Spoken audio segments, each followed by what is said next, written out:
everyone. We will be starting off with your second class for CA final risk management, the only English batch. So I hope after the last session you have had time and you've taken time out to be able to revise and just read through the concepts that we discussed in the session, whatever we had written in the class.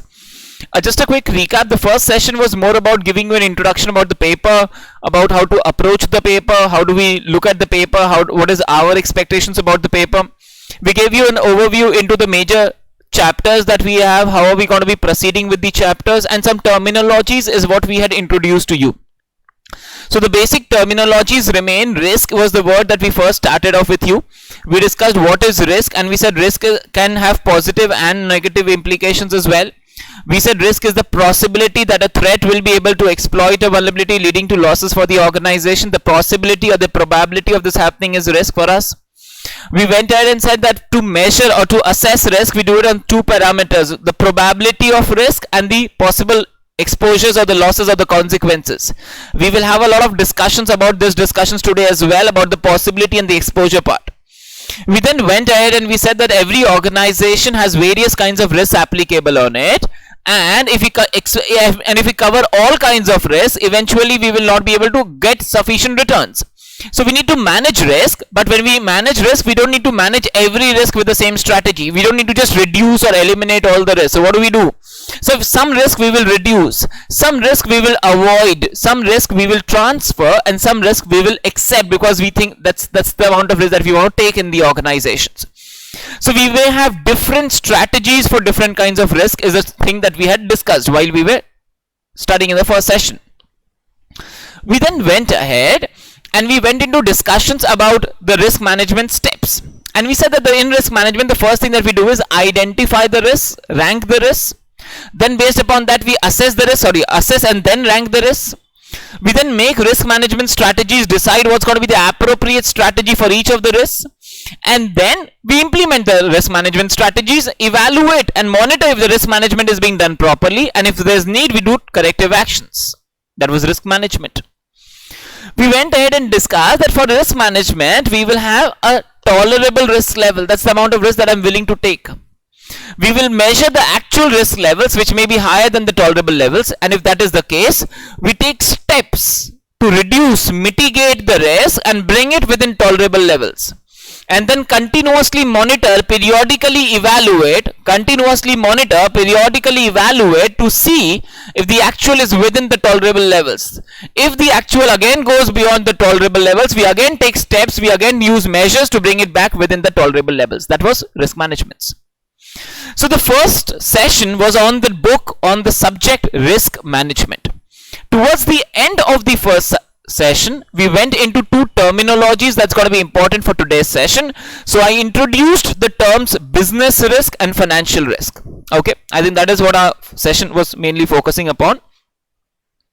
Okay, so towards the end of the session, we went into business risk and financial risk, and obviously these two terminologies will be relevant for today, so I will start my discussions with these two terminologies for today as well.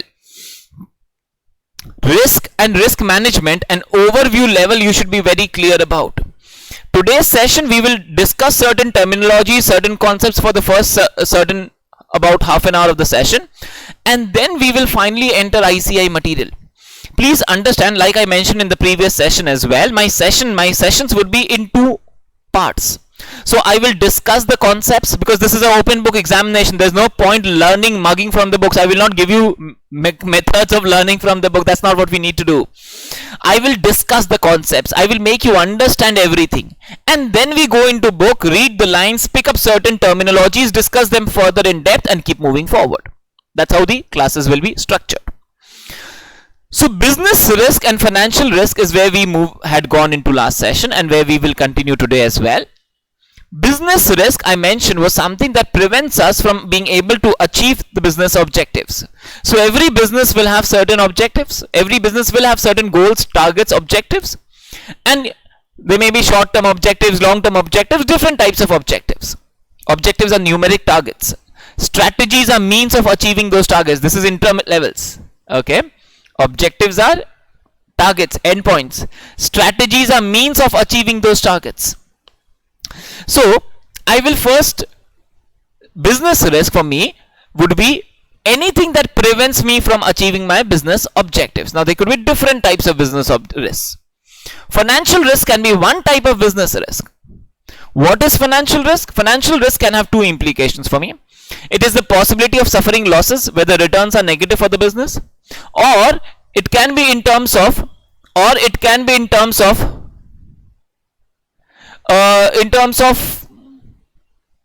let's say, the possibility of having too much of debt, fixed costs, financial fixed costs in your capital structure. Leverage was a measure of risk. We discussed financial risk, and that is how it may be affecting the business. Now, these two terminologies will be discussed in a lot more details, and we will discuss different types of business risks today. So, just to discuss with you, there is something called occupational hazards. So, what is an occupational hazards? Name is what the answer is. Occupational hazards. Safety risk. So, what are these occupational hazards and safety risks? So nothing, it's simple level. If you talk about any risk of possibility of occupational hazard, so what is risk of occupational hazard? So if you're working with large machineries, if you're working with large multi-story building constructions, there will be risk of accidents, any kind of major issues arising. So this is occupational hazards. If you're working in if you're working in coal mines, underground mines, if you're working in dangerous sites, you handling explosives or sensitive materials, that could be harmful for us. Occupational hazards. Okay. Business risk may take different forms. So for example, it could be security risk. So what is security risk? Security risk is, as we know it, risk of unauthorized access, risk of theft, risk of misappropriation of assets. It could be IT risk if you're using technologies in your organization. So what is IT risk? Simple, IT, technology risk, cyber risk, risk of unauthorized access of the systems, risk of system crashes, hardware failures, IT failing, IT risk possibilities. Okay, it can be risk of malware attacks, IT risk. Okay, further moving on, business risk can be in terms of, let's say, compliance risks, possibilities of non-compliances. Business risk can be in terms of operational risk. These are all some examples that we've been discussing. Business risk can be in terms of strategic risk. What is strategic risk? So that the strategies may fail and we may not be able to achieve our objectives. Why do I make a strategy, sir? I make a strategy to achieve my objectives. I make a strategy to achieve my objectives. Now, if the strategy fails, I will not be able to achieve my objectives. And the possibility of that happening is strategic risks. So what are strategic risks? It is the possibility that the strategy would fail and we would not be able to achieve the objectives. Okay, that's strategic risks. So strategic risk, financial risks, operational risks, these are all going to be parts of business risks. Now the business risks may be internal risks or external risks. Very difficult. Think and tell me. Internal risks or external risks. And I'm sure now you're talking to yourself like you're supposed to be talking to me. That is how I want even the recording students to be doing the classes. It should not be a monologue. It has to be make it interactive, make it something that you are involved into. That is how you can extract the best out of my lectures. Business risk. Tell me. So coming back once again, internal risk or external risk. Business risk may be internal risk or external risk is what I'm saying. So how do you think it can be internal risk or external risk?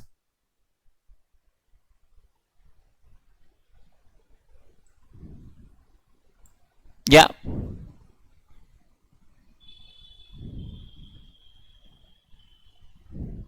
How can business risk may be internal risk or external risk?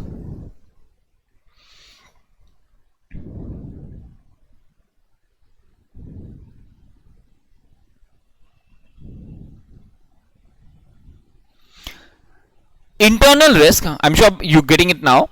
Internal risk is something that is internal to the organization. External risk is something that is external to the organization. So for example, internal risk could be system failures. Internal risk could be loss of key managerial personnel. Internal risk could be retirement of key managerial personnels. Internal risk could be machine breakdowns. It could be labor strikes. It is internal issues. External risk is risk that is beyond, that is relating to outside aspects of the organization, that is beyond the organization. For example, change in government policies. For example, terrorist attacks.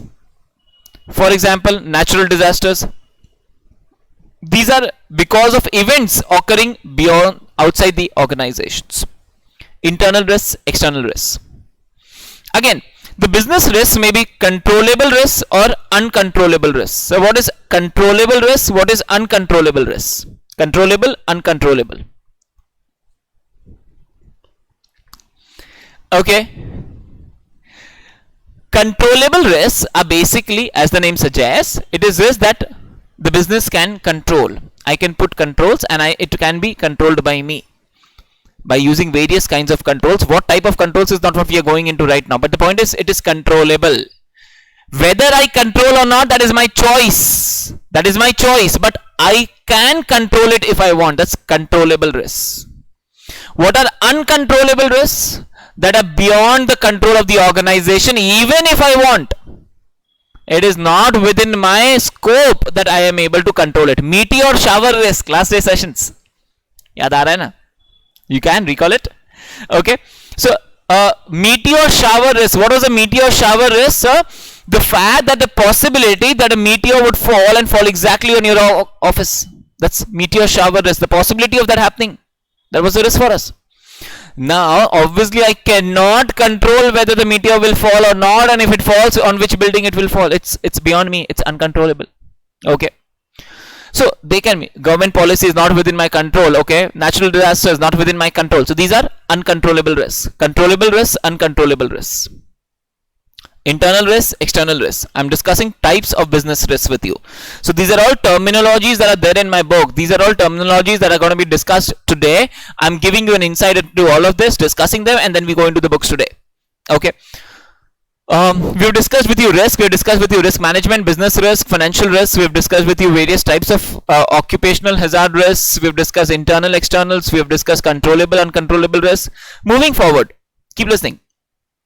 So, let's take you to an interesting concept that you guys have a detailed knowledge about. So, what is it that we have a detailed knowledge about?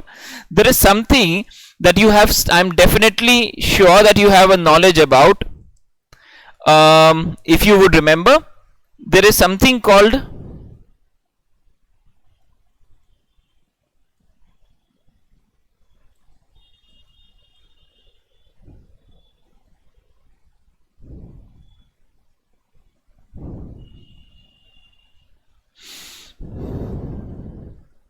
audit, inter-syllabus, final levels. I am sure these are terminologies that you have definitely studied.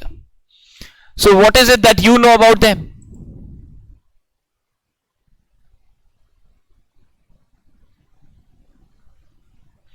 What is it that you know about them? Inherent risk, residual risk. Inherent risk is the total risk on the organization assuming there are no controls. Inherent by the nature of the business.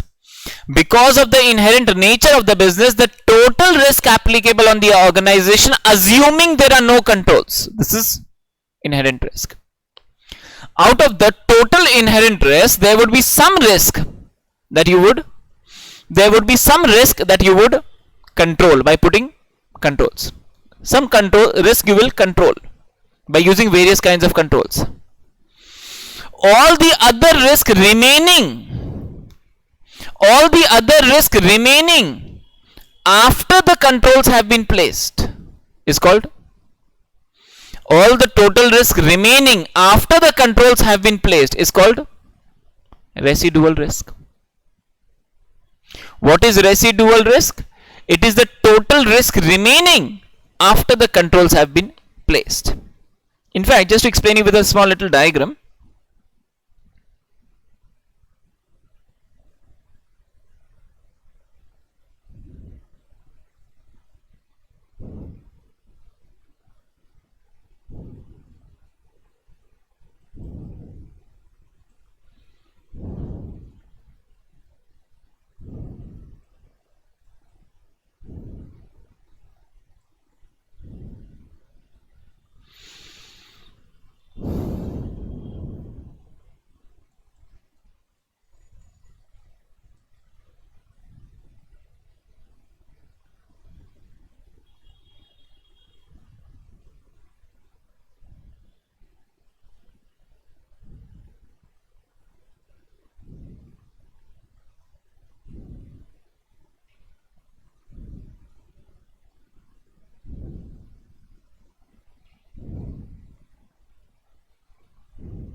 Just try and understand this diagram with me. Inherent risk is the total risk assuming there are no controls because of the inherent nature of the business.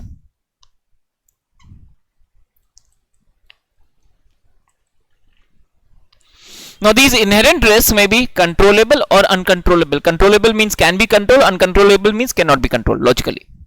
Out of the controllable risk means which I can control, but whether I want to control or not, that is my choice. Like I was discussing last day also, that every risk is not equally important for every organization, and so I will decide what I want to do with it, whether I want to put controls or whether I don't want to put controls. For example, now I may have the option of taking a fire insurance, but if I feel that that is not relevant for my organization, I may not take a fire insurance, in which case I am open to the risk of fire. I have kept the risk of fire open, but that is by choice. That is purely by choice by my organization. For example, if my organization is in Kolkata, I have the risk of earthquakes and I can take an earthquake insurance against it. That is possible. But if I ignore it because I don't think that is relevant for me, so that is by choice. That is not important. That is a uncontrollable, that is a risk that I by choice decide not to put controls on. So these are all risks that are controllable. Why? In the sense that I can put controls on them. How? I can take insurance for them, but I may decide not to put controls on them. So risk may be controllable or uncontrollable. Out of the risk which are controllable, there would be some risk on which I will put controls and some risk on which I will by choice decide not to put controls. That will be risk on which by choice, controllable risk on which by choice I am not putting controls. Now, what is residual risk? By the name, it is the total risk remaining after the controls have been placed. If you are understanding, this is where the controls have been placed.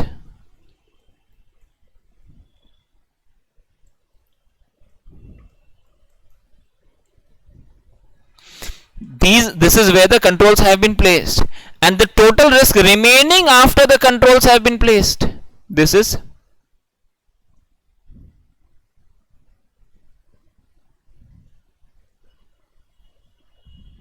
residual risk.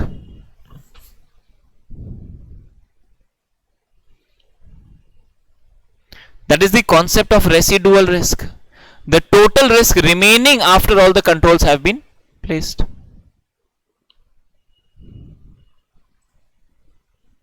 Okay, so out of the total inherent risks, some risks we will put controls upon, and the remaining risk after the controls have been placed is residual risk for us. Okay,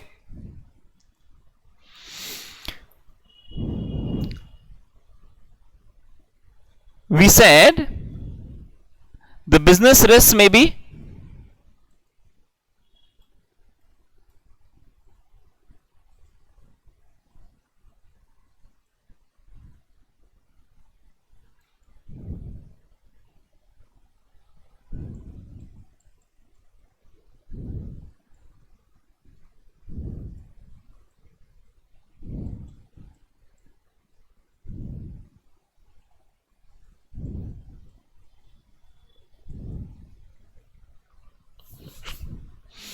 okay.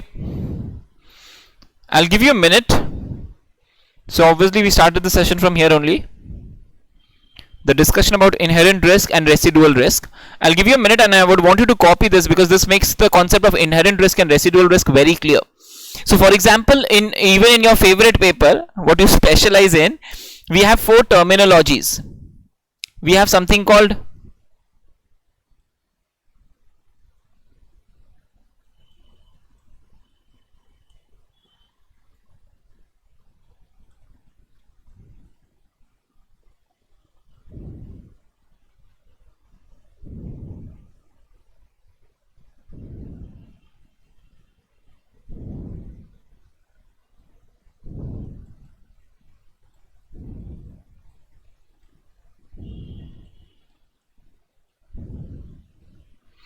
We have four terminologies that we will talk about: inherent risk, residual risk, control risk, and audit risk. These are all terminologies that I'm sure you have already studied, and these are all terminologies with respect to which I'm sure basic knowledge you should have, but sometimes I often find students at final levels have a lot of confusion with respect to these terminologies. So just to clarify, inherent risk is your total risk assuming there are no controls. Out of the total inherent risk, on some risk I will put controls. The remaining risk is residual risk. On some risk I will put controls, and all the remaining risk is residual risk. Now out of the risk on which I put controls,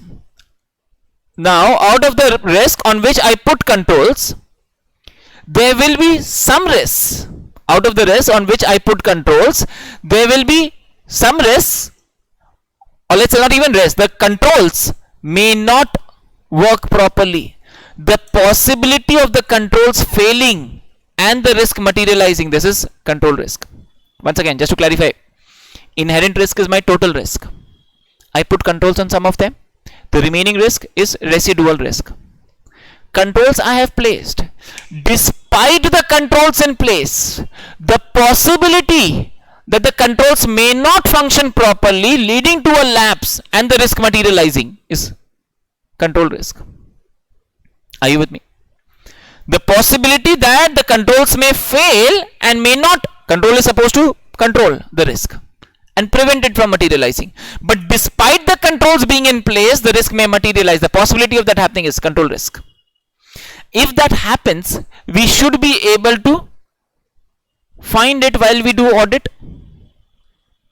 Despite that, if something like this happens, even if a risk materializes despite the controls being in place, we should be able to find it when we do an audit.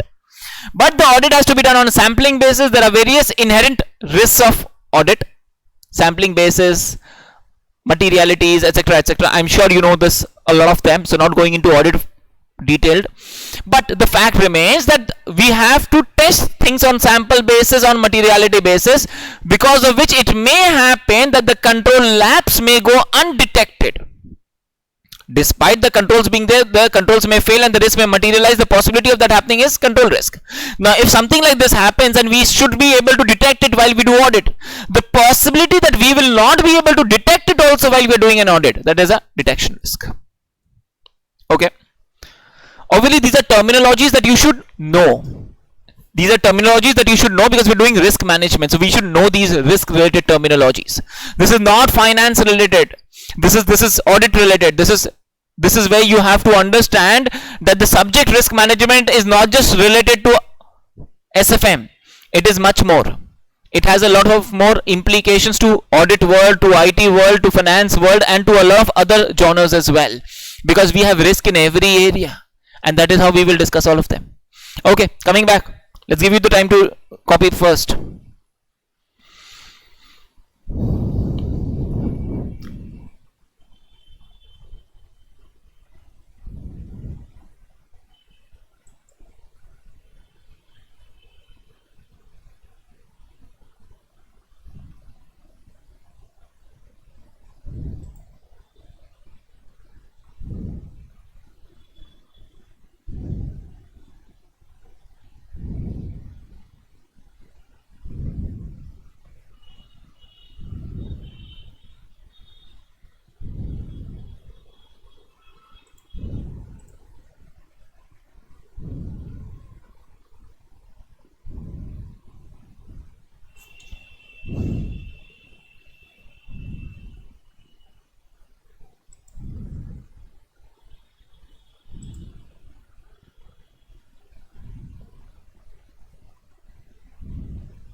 Inherent risk is the total risk assuming no controls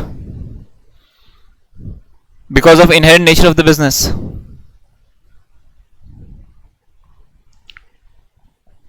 Inherent risk may be controllable or uncontrollable.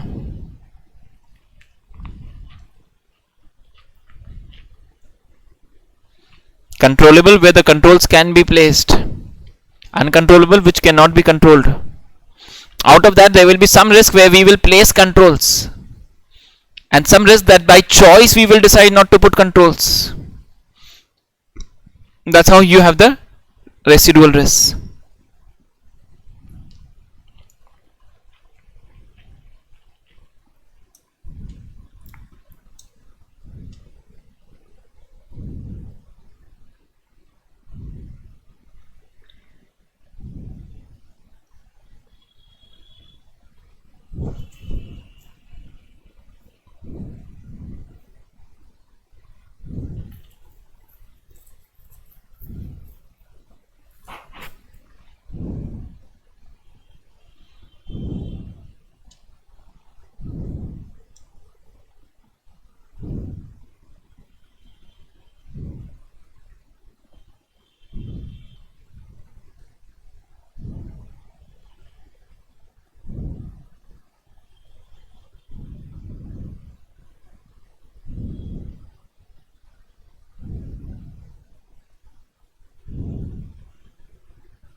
Okay, just the remaining part.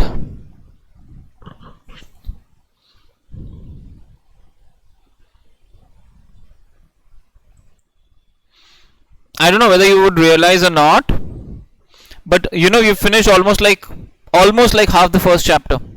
What?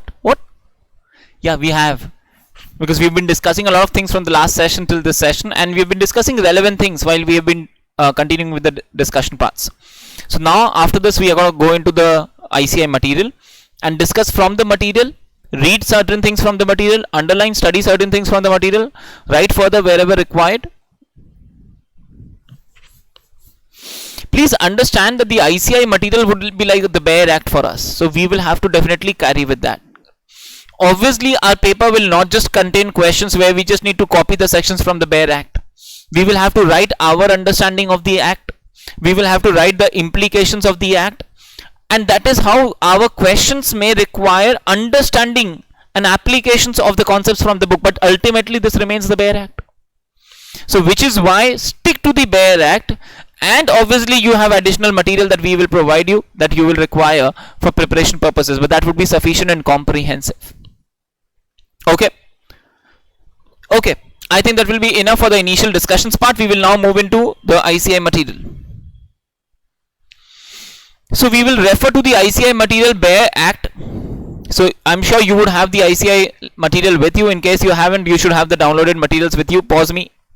Okay, pause me, get it downloaded, have it in front of you before you can refer to the discussions henceforth onwards, because all our discussions is going to be based upon ICI material. It's going to be visible to you, but you should have them with you ready, underlined and marked as well, because otherwise duplication of efforts would be there. Okay, so the first chapter, like I told you, was about introduction to risk. So what are we discussing in this chapter is basic concepts relating to risk, uncertainty. We discussed the fact that risk has uncertainty, but every uncertainty is not risk. Risk has uncertainty, but every uncertainty is not risk.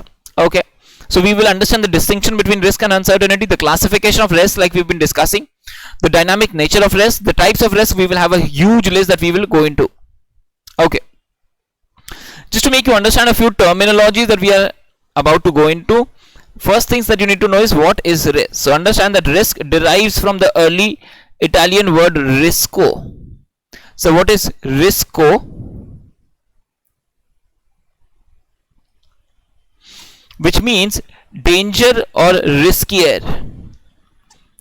Risk derives from the Italian word risco or risicare, which means to dare, or French word risk. These are terminologies you should know. Obviously not learn because you will have the book, but you should know. Risco, risicare, or risk. Risk is a choice rather than a fate. So whether you take a risk or not, that's by choice, not by luck or fate. Okay. The implications of risk may be by fate, but risk is there or not is by choice. The action companies dare to take are central to our definition of risk. Risk and reward are two sides of the same coin. I'm sure this is something that we discussed in the last session as well. Like we discussed that in finance world, we keep referring to the fact that risk and return are like two tracks of a train. They always go hand in hand. Okay. So the same thing, that is what we're talking about here. That risk and return are like two tracks of a train. They are like the two sides of the same coin. There will be external and internal risks.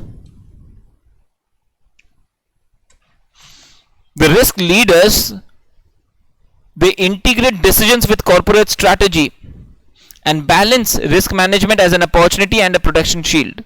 So while we will discuss this, that there will be certain risks that may be negative and certain risks that may be positive. So the positive risks will create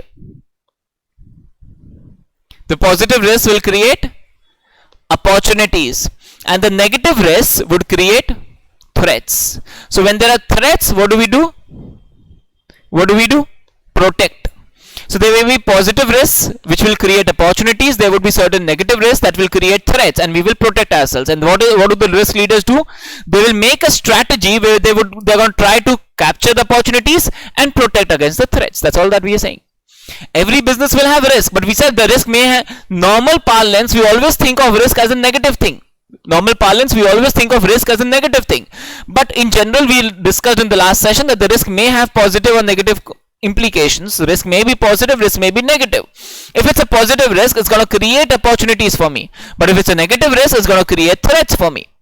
That's how we have to protect against the negative risks, and we have to capture the opportunities being presented by the positive risks.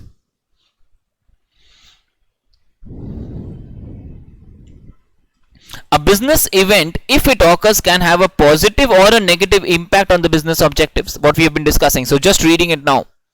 Okay, the business event may have positive or negative implications.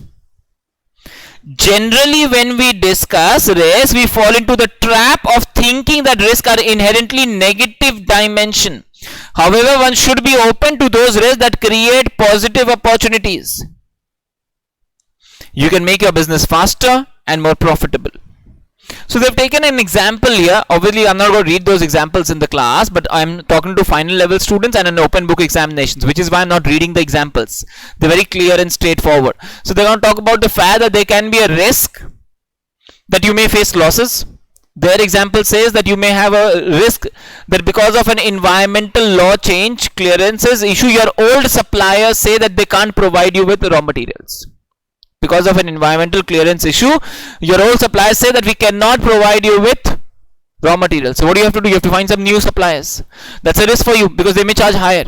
But on the contrary side, you find that the new suppliers are charging you lower than what your old suppliers were charging. Risk creating opportunities for you. So the risk may create certain opportunities for the organization as well. That's what they've explained in the example there.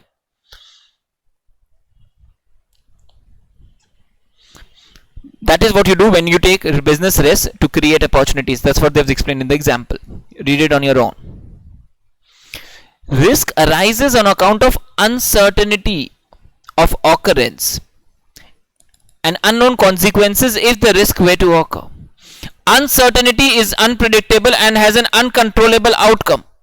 Taking risk means taking steps or business actions in spite of uncertainty. That's a very straightforward line, but just to explain, the fact that uncertainty means that the outcome is uncontrollable. That's not certain. If I enter 2 plus 2 in the calculator, that assuming that the calculator is working fine, the output is going to be 4. I hope you're doing that with me. So if the input in the calculator is 2 plus 2, the output is going to be 4, which is certain. This is not uncertainty. But what happens when you slap somebody on the road? I don't suggest you to do that. Disclaimer, this is just an example in the classroom and not to be tried. Do not try this at home if you're doing the video classes. Okay, but if you slap somebody, just an example, on the road, what is the reaction that you will face is uncertainty. He may slap you back, he may just go into a shock, he may just fall down, he may start crying. There could be different reactions. Okay, but the point is, uncertainty is something that cannot be, the outcome of which cannot be predicted with certainty. Those are uncertainties. Okay, uncertainties may create threats for us, they may create opportunities for us. Okay, the degree of uncertainty or likelihood of occurrence and impact of the risk combined together forms the magnitude of the risk. So when I measure risk, it's based upon two things: the likelihood of occurrence and the impact of the risk. Again, there are two very important things coming up in that para. There is something called likelihood of occurrence. That's point number 1 for me. And the second is impact of the risk. That is point number 2 for me. I told you at the starting of the class when I was revising the last session concepts, I said these two terms are going to come again today and a lot of times. So what I laid down in the first session at the base was something that's going to come in almost like every session or in every chapter. Definitely every session, every chapter, something from this first session is going to come. That is how I laid the base of the discussions. Impact of the risk and the likelihood of occurrence. So when I measure the magnitude of risk, I measure it on the basis that what are the chances that the risk would materialize, and if it materializes, what are the chances that the risk would materialize, and if the risk materializes, what is the likely impact that I'm going to face from it. Okay, that's how you measure the magnitude of risk. Okay, we're moving forward ahead. ICAI guide on risk based internal audit. Okay,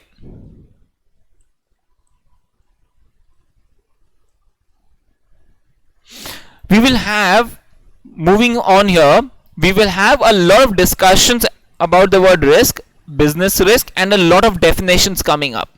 So you have to be attentive to me. Obviously definitions we will discuss, but there's nothing to learn or explain too much into this, because what is risk we've discussed.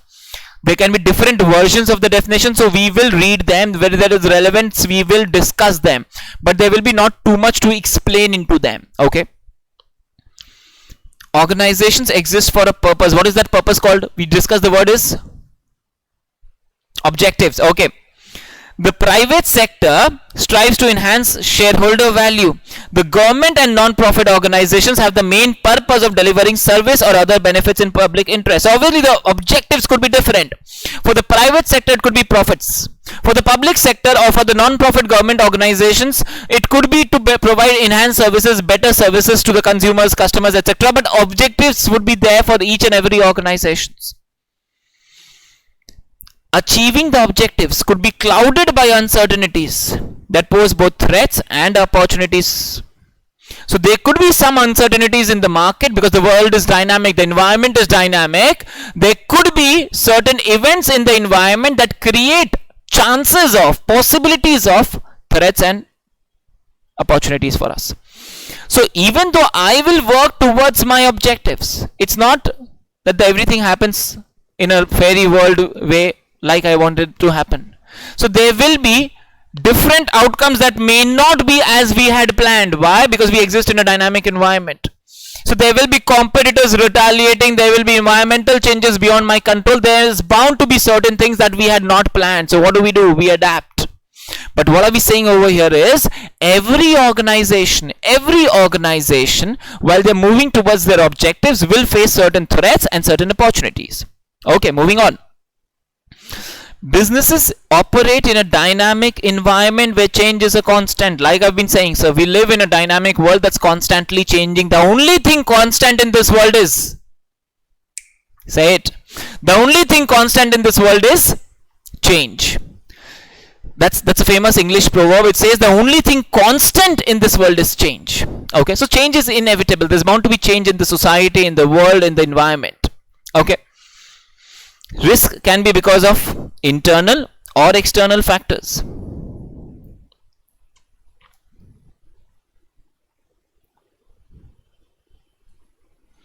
In a larger sense, risks are those uncertainties, whether an opportunity or threat, arising out of actions and events. Narrowly, risks are those uncertainties which impede the achievement of objectives. Now look at this.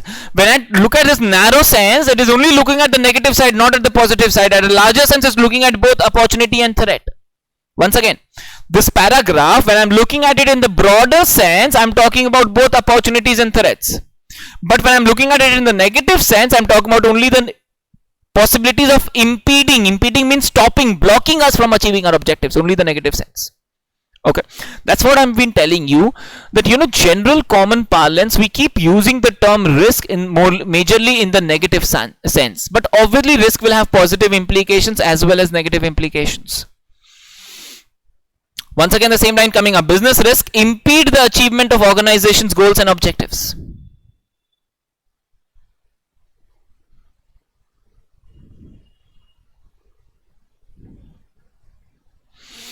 All entities exist to provide benefits for their stakeholders.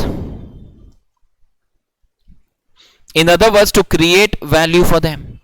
All organizations exist to create value for the stakeholders. We remember the word stakeholders? Yeah. Stakeholders, not shareholders. All stakeholders are shareholders, but all shareholders are not stakeholders. Correct? Yes. Fell into the trap. What did I say? What did you hear? All shareholders are stakeholders. True or false? Correct. All stakeholders are not shareholders. Stakeholder is a broader word who's interested in the affairs of the business. So like the customers, the suppliers, the vendors, the employees, the government, the shareholders. Shareholder is one part of the stakeholders, but not every stakeholder is a shareholder. Okay. Business exists to create value for stakeholders. Value is created if the stakeholder gets more than what he finds important. Are you with me? So every organization, the ultimate objective is to create value for the stakeholders. Okay, moving on then, keep listening. Today's business is constantly changing. It is unpredictable, volatile, and seems to become more complex every day. Goes by that nature. Organizations thus face uncertainty and they are not able to precisely determine the likelihood and impact of potential events. If you're noticing, once again the words coming up.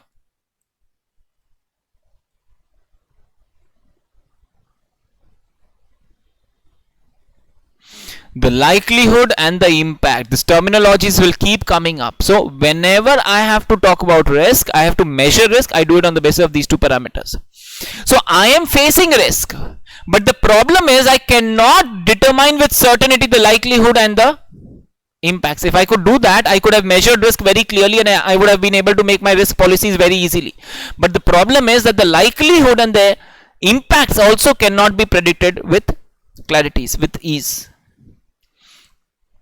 Risk management enables management to deal with risks by reducing their likelihood or downside impacts. It aims to protect the value created by the organization, not only the value created, but also to its future opportunities. Okay. Now once again, 1 minute. Things to discuss, so leave the books and listen carefully.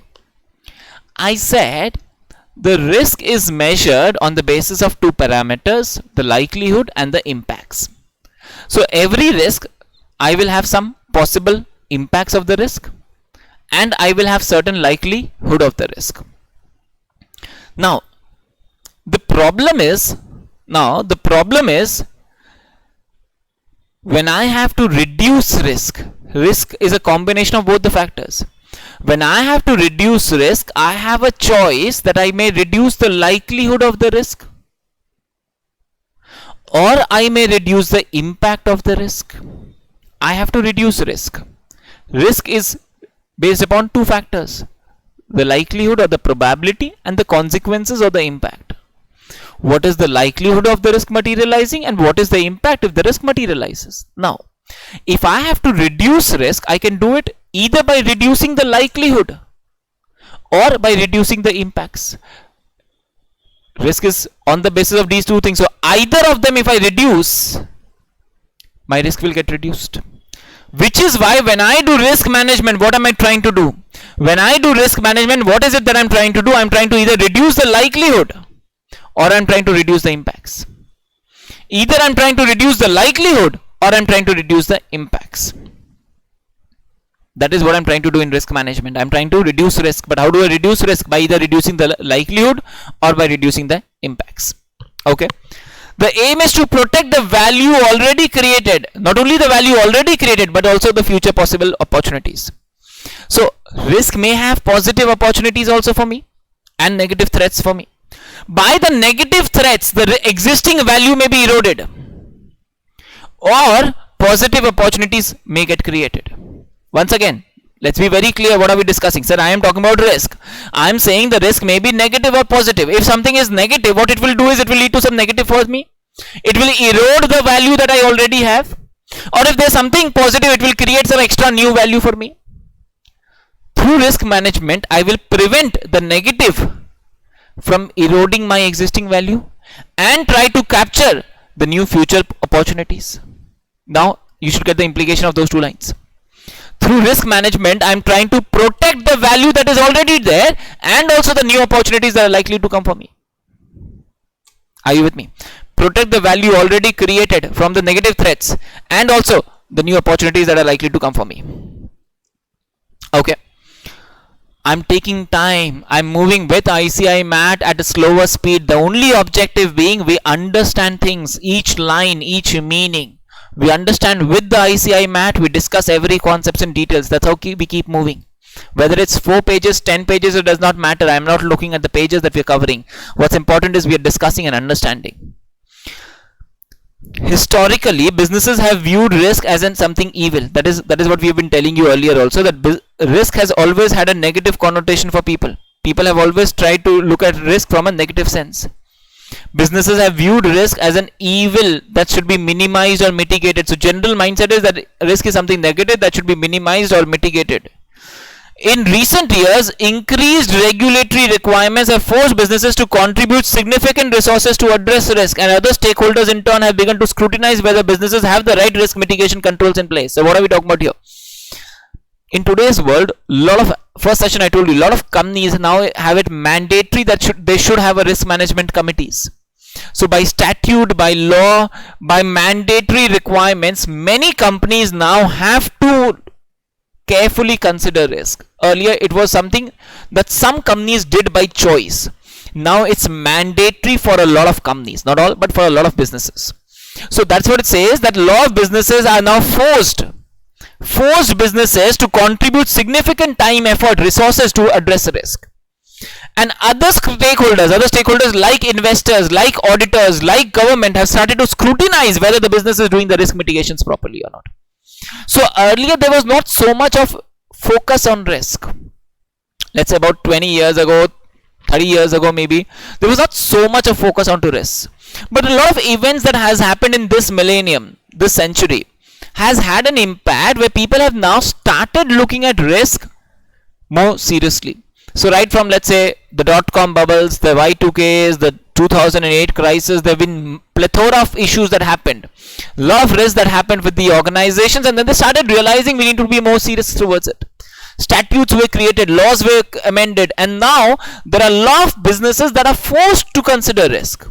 And there are a lot of stakeholders that look into your business to see whether you're managing risk properly. What do businesses have to do to achieve sustainable success? Business have to continuously identify risk, assess risk, measure and manage risk so as to achieve its business objectives and fulfill promises made to stakeholders. This is a line that has been discussed in details in the previous session itself, that in risk management what are we doing is we are trying to identify the risk, assess the risk, measure the risk, manage the risk so that we can achieve our objectives and fulfill the requirements or the promises to the stakeholders. Okay.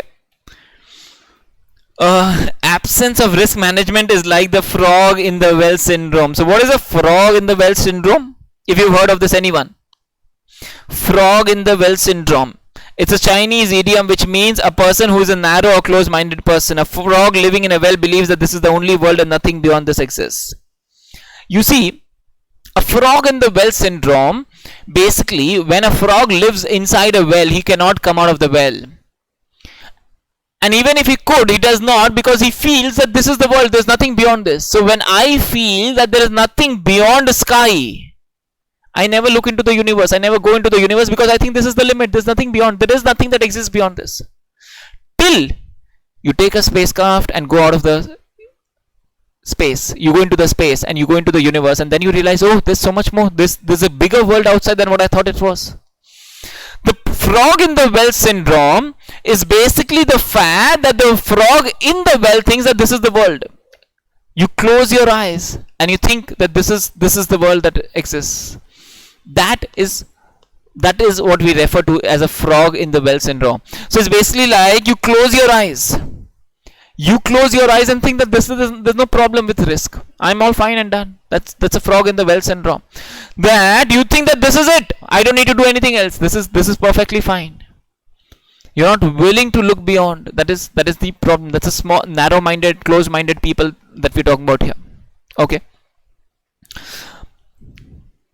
A fast evolving business scenario, climatic change. We're discussing a lot of things that can cause businesses to change. A fast evolving business scenario, climatic change, uncertainties because of global events, innovation, startup disruptions, robotics and automations, competition, volatility in prices, heavy regulatory interventions, they all create stress and complexity in managing life and businesses.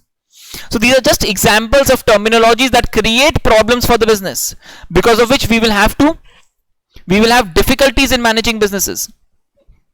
Black swan events. Do you know what's a black swan event? Black swan event. What's a black swan event? It's a event, again, like risk, may have negative or positive implication, but is generally viewed for negative. Black swan events are like major unanticipated events that may have negative major implications, like 2008 crisis. Events that may have major negative implications that cannot be anticipated or predicted. Major negative events that cannot be anticipated or predicted. Black swan events, climate crisis, high profile corporate failures. These have brought risk into the agenda of government, regulators, boards and societies. So I will discuss with you in the corporate governance chapter as well that, you know, before the 2008 these crises, people used to feel that, you know, some amount of risk management is fine, we don't need to do too much into this. But post the events that happened with the dot-com bubble of 2000, the financial crisis of US of 2008, people realized that, you know, we need to do something about risk. This is going beyond hands. And that is when regulators across the country, across the world, the various stakeholders started doing something about it. So a lot of mandates were created, a lot of mandatory requirements were created, and that is how organizations started including risk into their planning and strategizing. Terrorist attacks, extreme weather events, and the global financial crisis represent the extreme risks that are facing society, commerce, and businesses. And these are in addition to the daily somewhat mundane risk. So the day-to-day risk that you may fall down, that you may fracture your leg, that you may face an accident, these are all mundane day-to-day risks. Apart from this, there are major risks like a terrorist attacks, like a global financial crisis, like a pandemic. The Oxford Dictionary says risk is the chance of possibility of danger, loss, injury or other adverse consequences, and the definition of a risk is exposed to at risk means exposed to danger. Risk is the possibility of danger, damage, loss, injury or other adverse consequences. If you will notice, it is only negative. In this context, risk is used in negative consequence. However, taking a risk can also result in positive outcome. There is a possibility that a risk is related to uncertainty of outcome. Again, we are coming back to the fact that most people, even like Oxford Dictionary says, risk is viewed in a negative sense, but in general risk can have positive implications. Again, they've given you an example of traveling by aeroplane. If you're traveling by aeroplane, you may have the opportunity of saving time, but you also face the risk of aeroplane crashes. Okay. The outcome of risk can be something gaining or losing something of value. You may gain or you may lose something of value. The value can be in terms of health, social status, emotional well-being, financial wealth, reputation, goodwill. These can be gained or lost when taking risk resulting from a given action or inaction. That's a very interesting definition. It says that the risk can have impact. You may gain or lose what? You may gain or lose health, social status, emotional well-being, financial wealth, reputation, goodwill. All this can either be, or any of them can be gained or lost because of risk. Okay. In business and monetary terms, the value of risk shall be on employees, suppliers, customers, strategy, objectives, profits, assets, management, and so on. Okay. Now they have got some interesting discussions here, so keep listening with me. We say here, a fisherman starting a sea voyage on a fishing expedition may result in loss of life. Obviously, if a fisherman goes on a fishing expedition on sea voyage, he always has that risk. An infant climbing a window pane may result in damage or injury. Obviously, if a infant is climbing a window pane, can result. A corporate launching a new product or service in the market may result in failure, leading to financial and reputational losses. This is risk. Now, what is a higher risk? What is higher risk as compared to a family of fishermen starting a sea voyage, or a fisherman starting a sea voyage in rainy season? This is more risky. Why? The entire family starting the sea voyage together. This is more risky. If it's a rainy season and you're going on a sea voyage, that's more risky. An infant climbing the window pane when he is home alone, that's more risky. A corporate launching a new product or service without market research, this is more risky. So what's risk and what is riskier is what we're trying to tell you here. So risk is something that is there. Riskier can be more risky as compared to the previous examples. Okay. Coming back. Risk perception. What is perception? It's the way you look at things. Perception, perceive, look at things. Is the way of looking at things, your way of understanding, absorbing facts.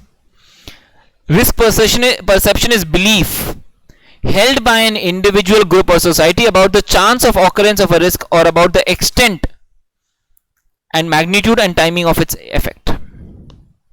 So, risk is what you believe. Perception. Risk perception is what you believe, whether the risk would materialize or not, and if it does, whether the risk would materialize or not, and if it does, what's going to be the magnitude, the timing, what is your expectations or belief. That's risk perception. Okay. Examples of probability and the relationship with the value of the risk outcome.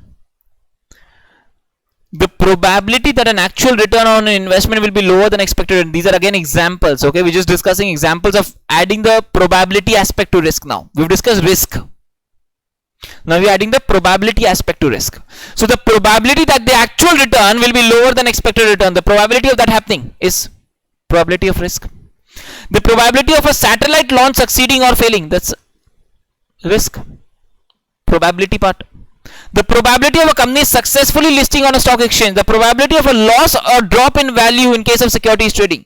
The risk of developing cancer is estimated as the incremental probability of developing cancer over a lifetime as a result of exposure to potential carcinogens, cancer causing substances.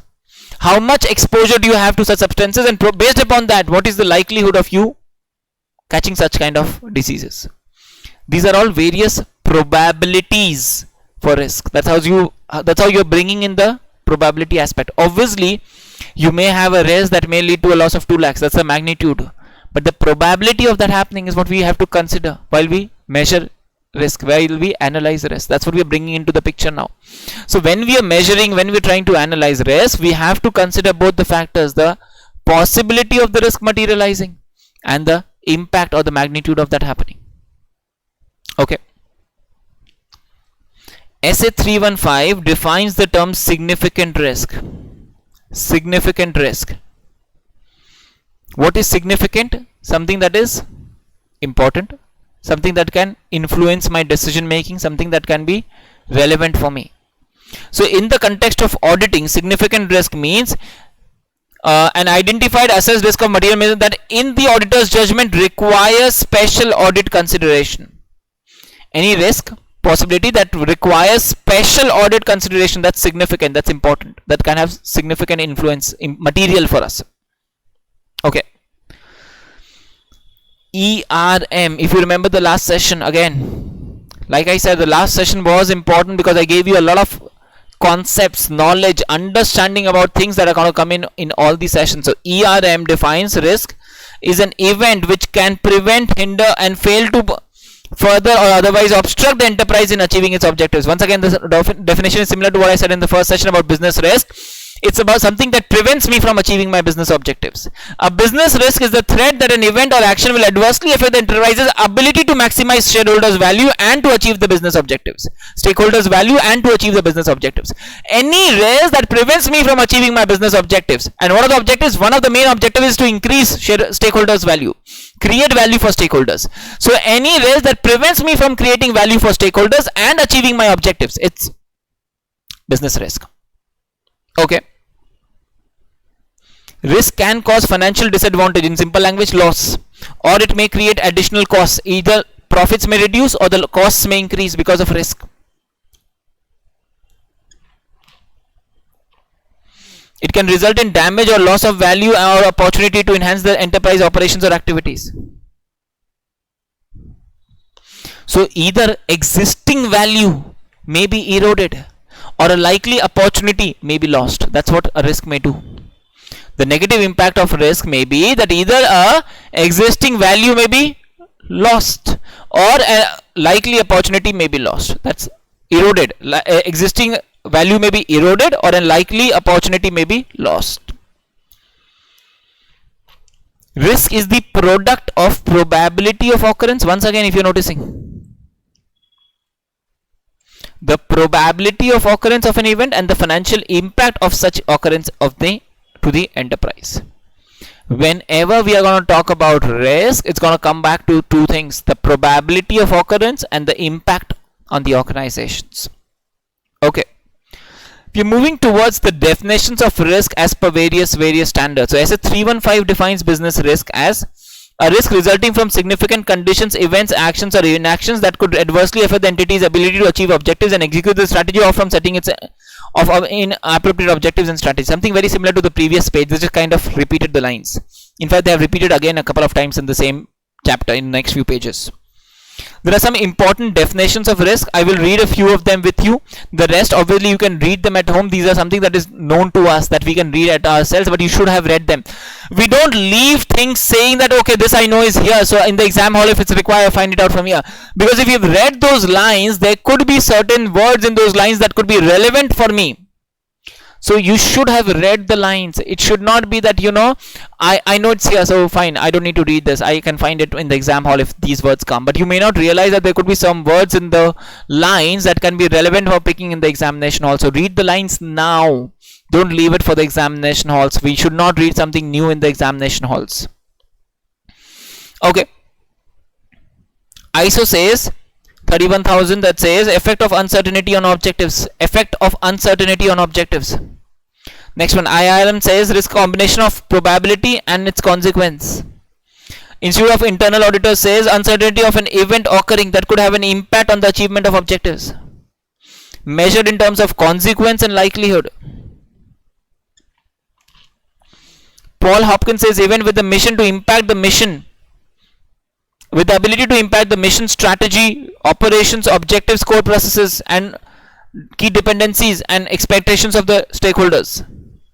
ICAI says, Institute of Chartered Accountants of India, as per SA 315, says business risk is a risk resulting from significant conditions, circumstances, actions or inactions that could adversely affect the entity's ability to achieve its objectives and execute strategies, or from the setting of inappropriate objectives and strategies. So why are you reading so fast? Because these are the lines that you read here. Yeah. Are you with me? Attentive and alert. The lines are similar, but we have to be attentive and focused, please. Okay. Oxford definition, we have read this earlier. Exposure to the possibility of loss, injury, or otherwise adverse, unwelcome circumstance, chance, or situation involving such a possibility.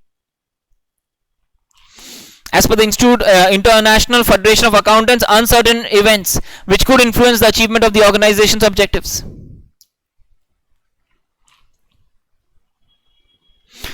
Risk is the condition where there is a quantifiable dispersion in the outcome from a possible outcomes from an activity. Deviation from standards. You remember I told you last standard deviation, that is why it's a measure of risk. Risk is the possibility of deviations from standards, but the risk can be negative or positive as well. Possibility of deviations from standards. Okay. Basel II norms. We'll talk about a lot of these norms in subsequent chapters as well. It defines operational risk as defined as the risk of loss resulting from inadequate or failed processes, peoples, and systems. This includes legal risk but does not consider strategic and reputational risk. The same definition is there for us in chapter 9 as well. We talk about operational risk there. Its detailed discussions are there later on, so I'm not sticking back to discuss this right now.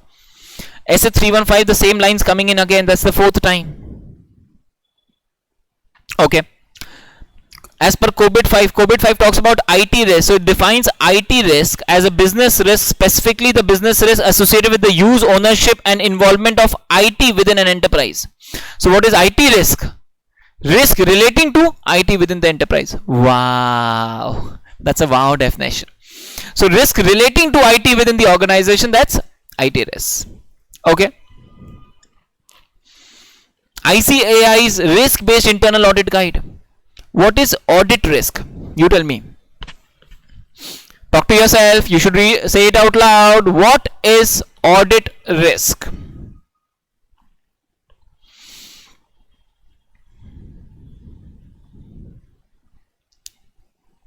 What does an audit do?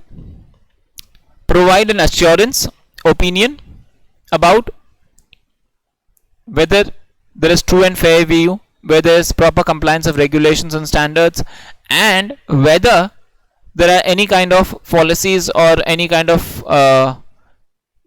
wrong activities going on. Okay, simply put, what is an audit risk? It is the possibility that I eventually land up giving a wrong opinion. That could be because of lapses in controls, because of my audit procedures, because of the evidences that have been provided, because of the inherent nature of audit. It could be because of different reasons, but the possibility that that I'm not able to conduct the audit properly and I give a wrong report or a wrong opinion, the possibility of that happening is audit risk.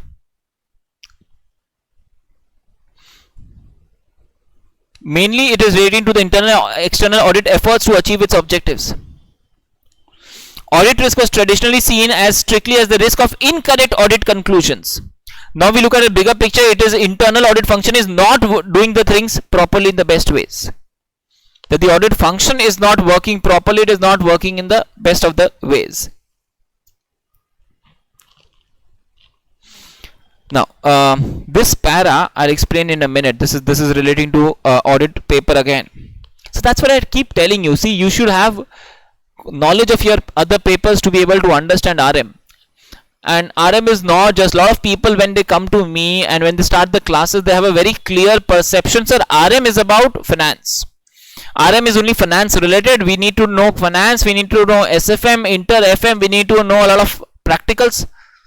RM, you need to know a lot about laws, you need to know a lot about audits, you need to know a lot about strategic managements of inter levels, you need to know financial managements.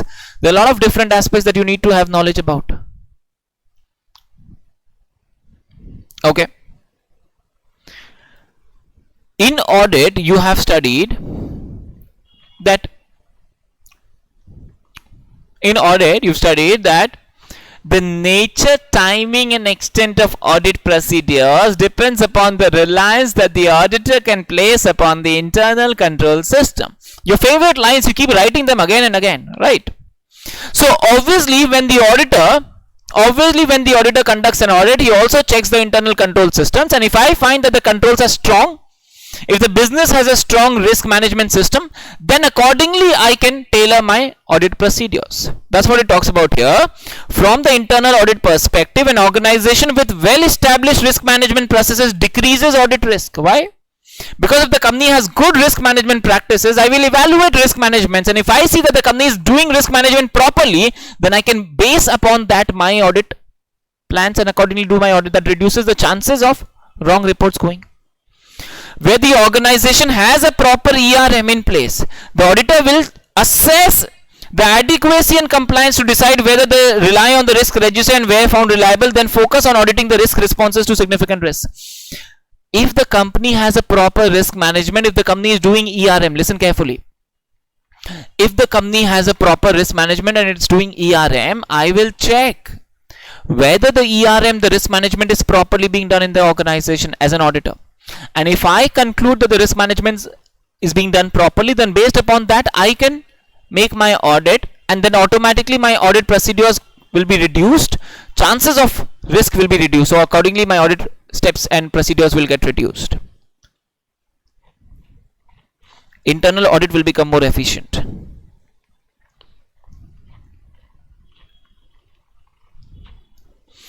SA 315 requires auditors to design and develop risk assessment procedures. Such risk assessment procedures comprise of the audit procedures performed to obtain an understanding of the entity and its environment, including the entity's internal controls, identify and assess material misstatements, whether due to fraud, errors at the financial statement and assertion levels. That's basic definition of SA 315.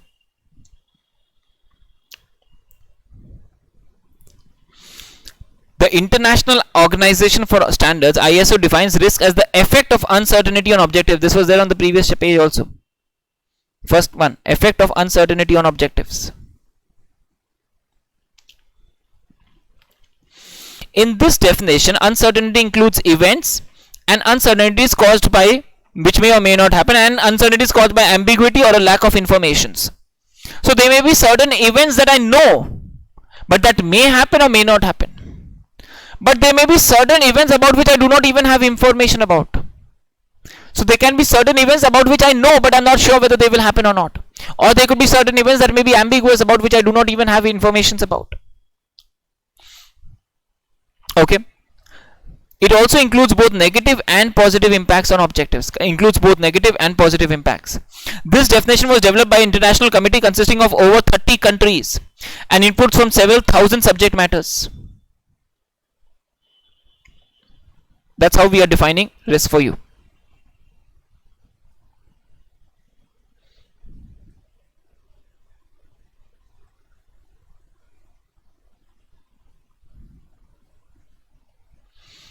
We're moving on to financial risks. Okay. What we've discussed thus far is business risk. We're moving into financial risks. We've discussed risk and business risk. Little bit about business risk. We will have further discussions about business risk. Don't worry. Financial risks. NASDAQ defines financial risk as the risk that the cash flows of an issuer will not be adequate to meet its financial obligations. That you may not have sufficient cash flows to meet your obligations. Possibility of losses. Also referred to as the additional risk that a firm stockholder bears when the firm uses debt and equity. So when you have debt in your capital structure, there is additional risk created for the firm's shareholders. Why? Because debt creates fixed financial liabilities which we have to bear even if we do not have sufficient cash flows. So it also refers to the additional risk that the firm bears because of debt in the capital structures. In generic terms, financial risk is the possibility that the investment return will be different from the historical or expected return. This includes the possibility of losing some or all of the original investment, possibility of losses. Okay. In this paragraph, they have explained the concept of bonds, and more importantly, something that we keep discussing, that treasury refers to treasury yield, treasury return, treasury bonds. Treasury refers to government. Okay. So treasury bonds are government bonds and corporate bonds are bonds issued by companies. Treasury bonds are bonds issued by government. Corporate bonds are bonds issued by companies. Treasury bonds, government bonds. Treasury bonds, government bonds. Which has greater risk? treasury bonds or corporate bonds, which has greater risk?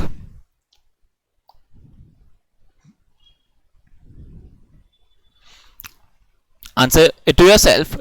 The greater risk is in corporate bonds. Why, sir? Because treasury is government, so government will have, obviously the government returns is RF for us, sir. Government is relatively more stable, less chances of default. Companies have relatively more risk, more chances of default. So a government treasury bond will have lower risk, and accordingly it will give us lower return.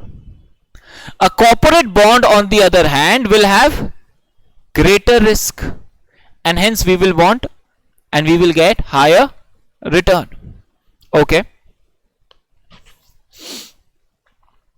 They have tried to link this to another concept which might confuse you. So I'm just trying to explain what is there in the book, but don't get confused. So if something like a government bond is less risky, you will want less risk or more risk? Less risk or more risk? What would you want? Less risk. So it's by default it says that the less risk is there in government bonds, which is why the government bonds will have more demand. And if it will have more demand, ideally the prices will be higher. Bond prices are inversely related to yields. So if the bond prices are high, the returns are lower, which is why the government bond, the returns will be lower. Corporate bonds will be more risky. Because it's got to be more risky, the prices will be lower. Because the prices will be lower, the returns will be higher. It's trying to use the concept of bonds to explain you the relation between risk and return, but the bottom line is high risk, high return, low risk, low return. Government bonds have less risk or low returns. Corporate bonds have higher risk and higher returns. Read from here, now it will make more sense. For example, a US Treasury bond is considered to be one of the safest investments. In comparison to an investment of corporate bond, a US Treasury bonds have lower rate of return. The reason for that is that a corporation is more likely to default than the US government. Because the risk of investing in corporate bond is higher, the investors are offered a correspondingly higher rate of return. High risk, high return, lower risk, lower return. In financial markets, one may need to measure market risk, credit risk, information timing and source risk, probability, model risk, operational risk, liquidity risk and legal risk if there are regulatory or civil actions taken. These are all terminologies that will come a little later. Again, for us just to mention the words, market risk is the possibility or the risk that the market prices may change. Market risk is the possibility or the likely that the market prices may change. That's market risk. Okay. The next one is credit risk. So what is credit risk for us, sir? Credit risk is the likely chances of default. Credit risk is the possibilities of default. That's credit risk. Information timing and source risk. Information timing risk, that the information may not be received on the right time. Probabilities, model risk, operational risk, liquidity risk. These are terms that we have discussed earlier. Legal risks. Okay. With the advent of automation, there is a term coming up here that you have to be careful about. There is a concept of real-time risk. What is a real-time risk? From the name itself, can someone try and answer me? Think and answer to yourself as if you're answering to me. What is real-time risk? Think and tell me. Real-time risk.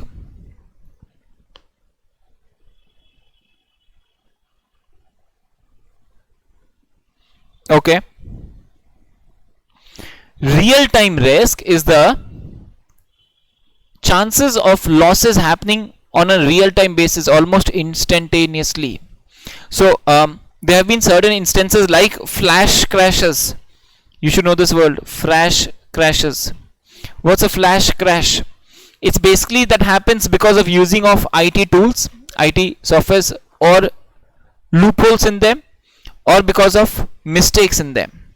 It can be either because of using IT tools and the loopholes in them, or because of mistakes in them, that you are able to crash markets. So in flash crashes, what happens is market crashes at a very speedy rate in a very short span of time. So it's happened in the past, in the history as well, where the markets have gone like this. It's a very flat flash crash. In a very small amount of time, there's a massive fall in the prices that happens. It has happened several times in the past history as well. That's called a flash crash. That leads to a large amount of real-time risk, real-time losses. Okay. Could be because of errors, mistakes, or it could be done either it could be because of involuntarily, because of mistakes, or it could be done voluntarily. Real time risk is defined as the probability of instantaneous or near instantaneous loss. Can be because of flash crashes or other market crisis, malicious activities. A well known example is that of a real time risk was a US $440 million loss incurred within 30 minutes by Knight Capital Group on August 1, 2012. The culprit was a poorly tested algorithm deployed by the firm. They ran a software program, algorithm rules, that was poorly tested. So that is why they had a massive fall. Like in 30 minutes, they lost more than $440 million loss. So it can be erroneous. It may not be voluntarily done, or it could be involuntarily done. Occupational health and safety advisories.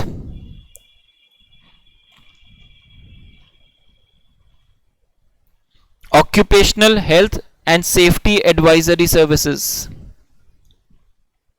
Here we come to the aspect of health and safety and the risk relating to them. Okay.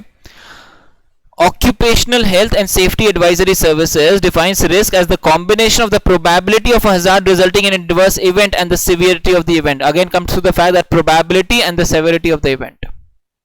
Probability of a hazard and the severity of the event. In information security, risk is defined as the potential that a given threat will exploit vulnerabilities of an asset and thereby cause harm to the organization. A definition that I gave you at the start of the session, in the previous session itself. That the risk is the possibility that a threat will be able to exploit a vulnerability leading to losses, harm for the organizations. That's information security risk. Okay. Occupational risk is the possibility of a hazard and the impact that it will create on the organizations.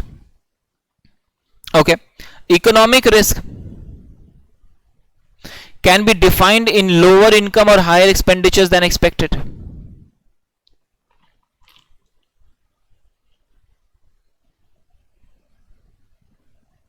Okay. The causes can be many. For instance, the hike in the price of raw materials, the lapsing of deadlines for construction of a new operating facility, etc., etc., etc.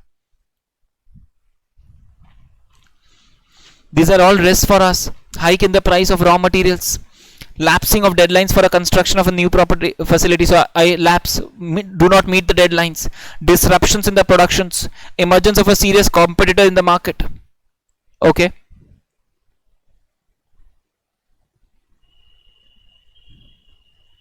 The loss of key personnel and the change of a political regime or natural disasters. These are all risks for us. In terms of occupational health and safety management, the term risk may be defined as the most likely consequence of a hazard combined with the likelihood or probability of it occurring. Vapas, it's again the same thing. The possibility of a hazard combined with the consequence of the hazard.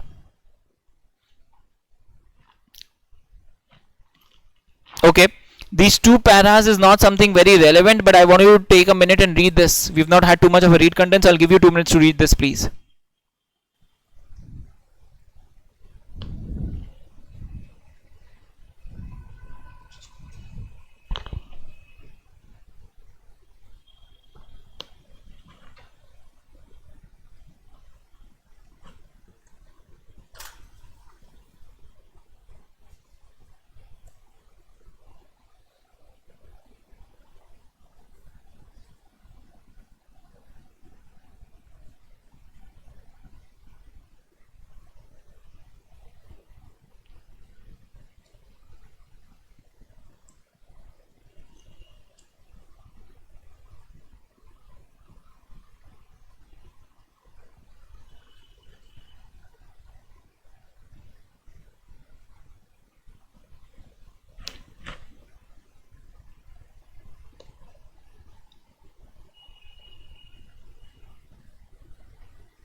Okay.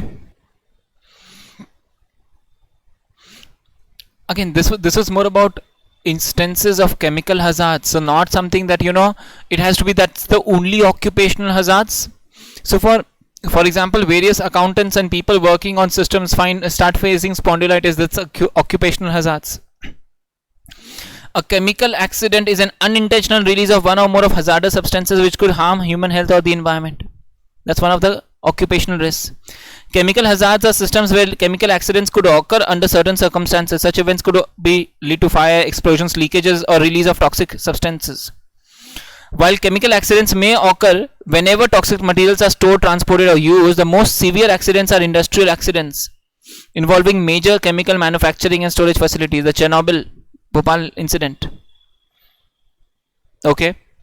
Union Carbide pesticide factory. More than 3,000 people had died after a highly toxic vapor was released. Okay. Under environmental risk analysis, an emerging field practitioners identify the potential events that could cause damage to the environment and assess the likelihood of an adverse outcome. That's environmental risk. The possibility that a negative impact could happen to the environment. Focus on the word to the environment. Are you with me?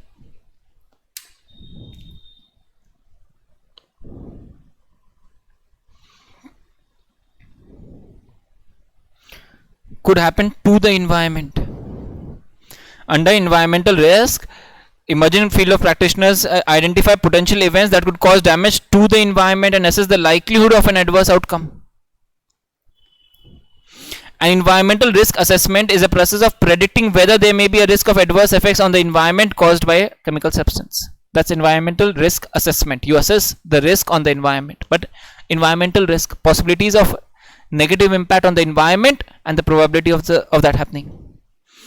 IT risk or cyber risk, the different ways by which it's written for us, is a risk related to information technology. This is a relatively new term because of the result of increased awareness of information security, is one of the facets of multitudes of risks that are relevant to an IT and the real world processes it supports. Proper definition is security risk involves protection of assets from harm caused by deliberate acts. What is a security risk? A technical definition coming up. So you should know these terms. What are the words coming up? See, what happens is you will have so many of these terms coming up on different pages. Ideally, what I would want is, while I prepare my notes, I would want to list out on the top of the page that these are the terms that I'm mentioning, studying in this page. So in this page, I am studying about, let's say I'm talking about occupational hazard risk.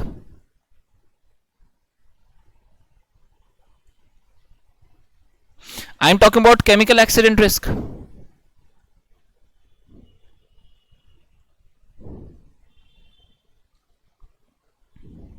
I am talking about environment risk.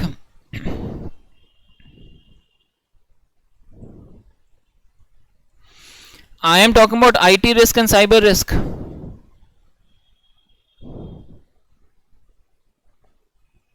I am talking about security risk.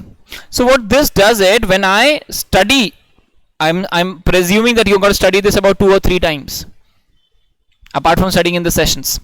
So what happens is, by the time I finish off, I know that I have noted these and these are there at the back of my minds. So then when in the examination hall I look at something like it's talking about environmental risk, I know which pages to look at. It's there in my mind. And even if I'm not sure, I don't need to read into the paragraphs. It's there beside. That's what it makes your life easy. A security risk is any event that could result in the compromise of the organizational assets, that is an unauthorized use ho sakta hai. It may lead to unauthorized use, loss, damage, disclosure of modification of assets for the profit, personal interest or political interest. Compromise of organizational assets may adversely affect the enterprise. As such, consideration of security risk is a vital component of risk management. Considering security risk is a vital component of risk management.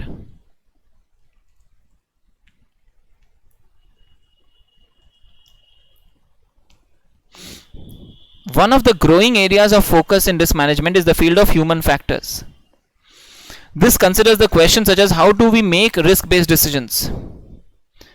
It's a very interesting line. Why are we irrationally more scared of sharks and terrorists than we are of motor vehicles and medications? More likely are people likely to be affected, you know, they may face an accident because of motor vehicles and get suffer because of them, rather than they are likely to suffer from the sharks and terrorists. There are less chances, probabilities are less, but there's more fear of sharks and terrorists than of motor vehicles. Positive and negative feedback also about past also has an effect on future risk taking.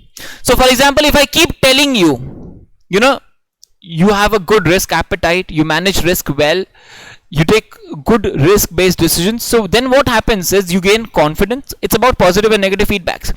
So when I keep telling you that you have a positive mindset towards risk, and then you're more risk taking, you're more willing to take risk and opportunities. But when I keep telling you, you make a lot of wrong decisions, you have not taken risk properly, you've considered risk wrongly, don't try this at home, so then what happens is you have a negative mindset, you try to avoid risks. That's what it tries to tell you. In an experiment, people who were led to believe that they were very competent in decision making saw that they took more of opportunities and took more risks, while those who were led to believe that they were not very competent saw more threats and took fewer risks. So people who are given positive mindset, they look at the positive risks. People who are given negative mindset, they look at negative risks.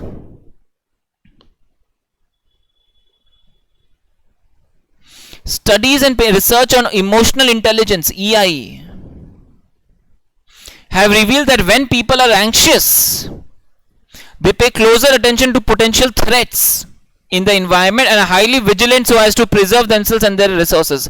So I get into more of a protectionist mindset when I am anxious. I would just want to protect myself, my assets, people around me. This is when they feel that they are being attacked by a threat. It is common for people to dread some risk more than others. They tend to be very afraid of epidemic diseases, nuclear power plant failures, and plane accidents, but are relatively unconcerned about some highly frequent and deadly events such as traffic crashes, household accidents, and medical errors. So, for example, this is a fact that there are more people who die because of malaria, or let's say regular diseases like malaria, for example, or dengue in India, as compared to the number of people who have died because of a pandemic like COVID-19. And yet, nobody ever feared malaria or dengue like they fear pandemic like COVID-19. Why? It's the same thing that we're talking about here. They tend to be very afraid of epidemic diseases and less concerned about something that is more frequent and deadly events like these. One distinction is because of their catastrophic consequences. Catastrophic means major disastrous consequences, threatening to kill a large number of people within a short period of time. That's what COVID-19 does, and that is why that is believed to be more disastrous and people fear it more. For example, immediately after the September 11 attacks, many Americans were afraid to fly and took their car instead. That led to significant number of fatal crashes. So there were more car crashes and car accidents after 9/11, but yet people preferred to take cars as compared to take flights. This is a concept that you should know is here: risk based maintenance. So what are we talking about in a risk based maintenance? All we say is, in an organization we need to periodically do maintenance of our assets, of our resources. In an organization I need to periodically do maintenance of my assets and resources. Now when I plan the maintenance of my assets and resources, this point says that it should be based upon risk. So there will be some assets, some resources that will have more risk. Whichever areas have more risk, they should get more attention during maintenance. All the areas where we have lesser risk will be at a background in terms of my maintenance priorities. So when I make my maintenance schedules, my maintenance plans, it should be risk based. The more risky areas should get my priority attentions. Simple. The concept of risk based maintenance is an advanced form of reliability center maintenance. Selection of maintenance policy should be based on risk instead of reliability. Okay.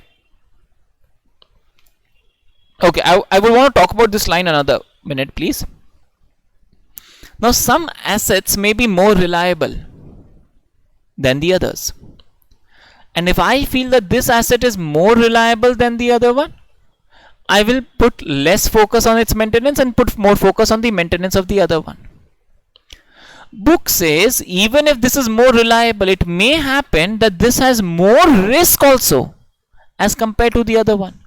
So when this has more risk, you should ideally be focusing on this rather than the other one. It says instead of focusing or making your maintenance plans based upon reliability, you should be making your maintenance plans based upon risk. Maintenance plans based upon reliability means what is less reliable, I pay more attention. What is more reliable, I pay less attention. But the more reliable may have more risks, because of which it should get my priority attention. That is what risk based says. So your maintenance plans and schedule should be based upon risk and not reliability. That's what we're trying to talk about here. Okay, could be interesting line. Risk in an organizational context. We're going to study about 10 more minutes, about 10 minutes. So just pay focus. The only concept coming up after this is like last few topics, but interesting ones coming up now, please. So the last few topics where we talk about is something that we started off with. So controllable risk, uncontrollable risk, internal risk, external risk. That's what we had discussed. That's what we just discussed in the next page, and that's how we will wrap up the discussions. Risk in an organizational context is usually defined as any event or action that can impact the fulfillment of corporate objectives. Risk can be any event or action that can impact the achievement of objectives. We've discussed several number of times.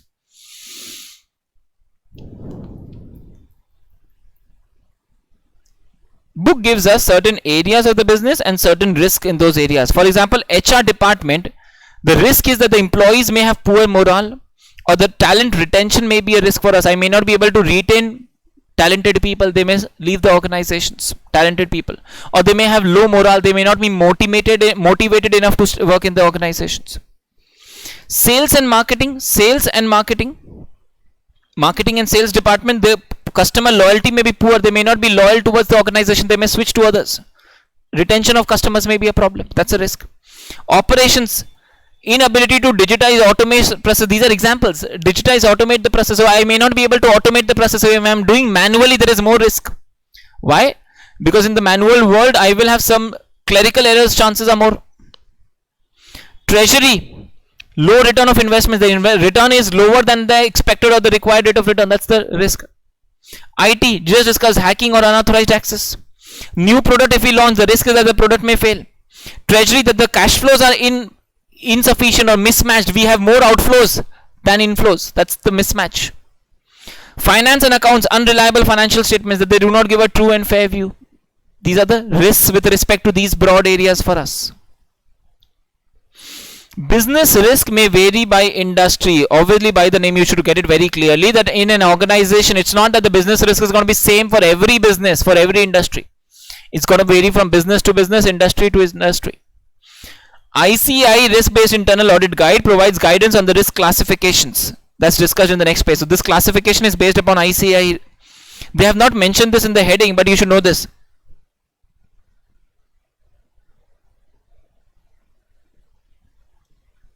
This is risk classification as per ICAI risk based internal audit guide. So the problem is these terms are there in different chapters.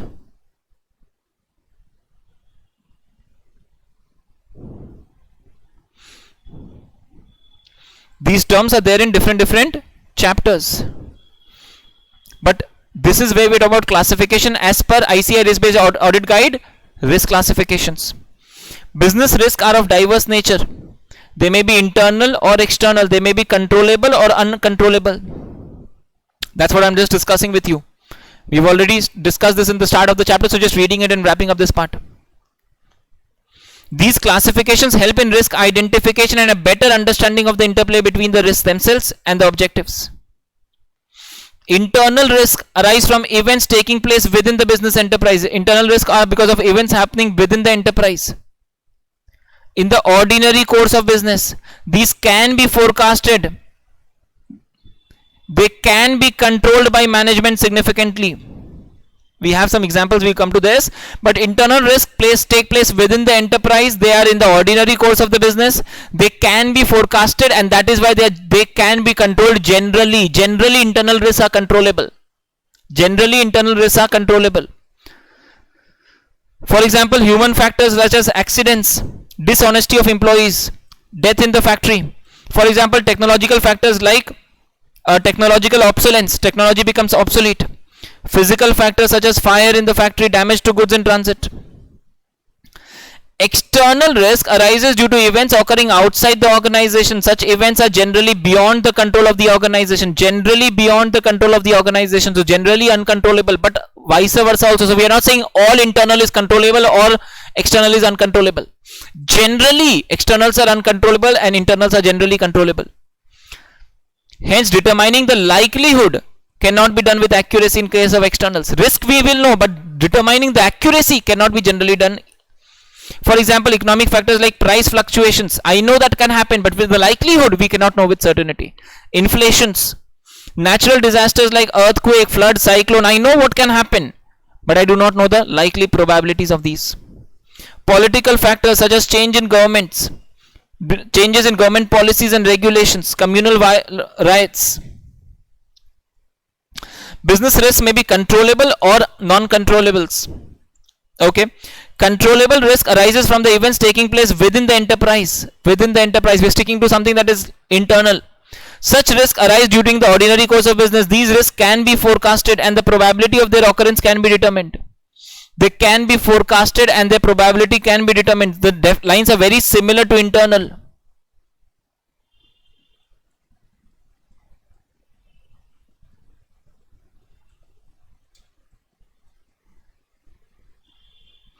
But hindsight, you should know,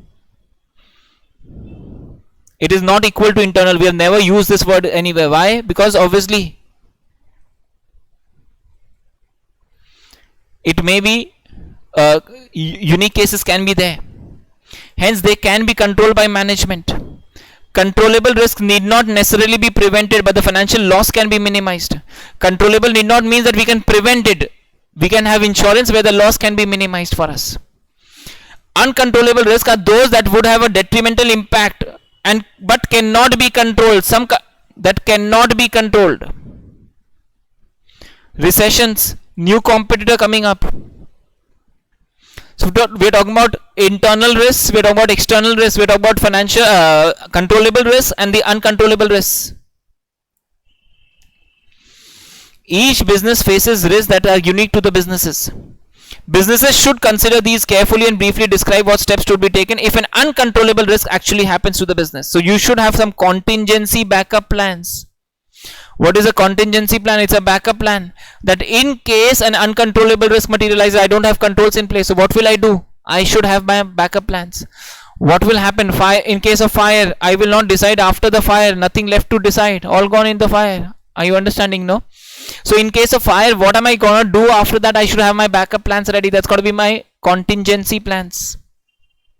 Okay, I'll be discussing this topic risk categories by COSO next day, but I am discussing inherent risk and residual risk because I've already explained this. That's the last topic for the day.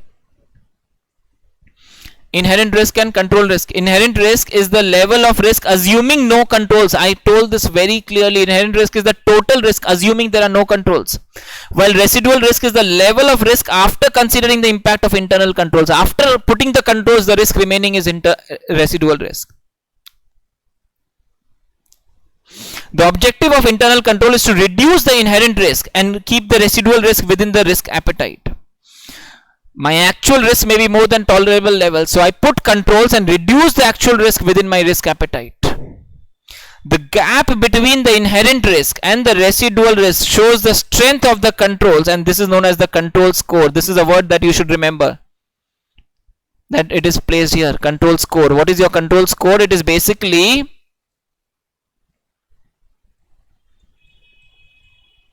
what is a control score? It is basically the gap between the inherent risk and the residual risk shows the strength of the control. So this is the inherent risk, total risk. This is the risk after residual risk. So this is the amount of risk I've been able to reduce because of controls. This is my control score. So hypothetically, if my total risk was, inherent risk was hypothetically random basis, it was 40. So what 40? How 40? What is the basis? Hypothetically, it was 40. After controls, it is 32. So my control score is 8. So control score is basically how much I've been able to reduce the residual risk from the total of inherent risk. Inherent risk, residual risk, control score. Okay, so today's session was a continuation of the discussions that we started in the last session. Last session was more about discussions. Today's session we have continued on to that, added on to that as well, but continued on to discuss what is risk from the book perspectives, the various definitions, business risk, financial risk, the classifications of business risk, occupational and hazard risk, various terminologies that have come along on the way. So environment risk, security risk, chemical hazards. We've discussed a lot of small terminologies, and this is how you move with me, because this is the bare act for us. So if we have doing classes based upon this mat, we are writing down the key terminologies. Obviously we will have our chapter wise mappings with us, but we also write down in our self notes as well. That will obviously make our lives much more easier. Nothing else is required. If we are comfortable with this book, we know the concepts, we understand the concepts, and we know where they are placed in our book. That's all that we need to know. Okay, today's session we are going to wrap up at that. I think we've had healthy discussions about all the topics. Next session we are going to try and maybe wrap up the chapter, or almost wrap up the chapter. We have some more discussions relating to the concept of risk in the next session that we are going to go into. But yeah, this is how we move. So we keep discussing things, and then we go into the ICI material, read them, further discuss them, and keep moving ahead.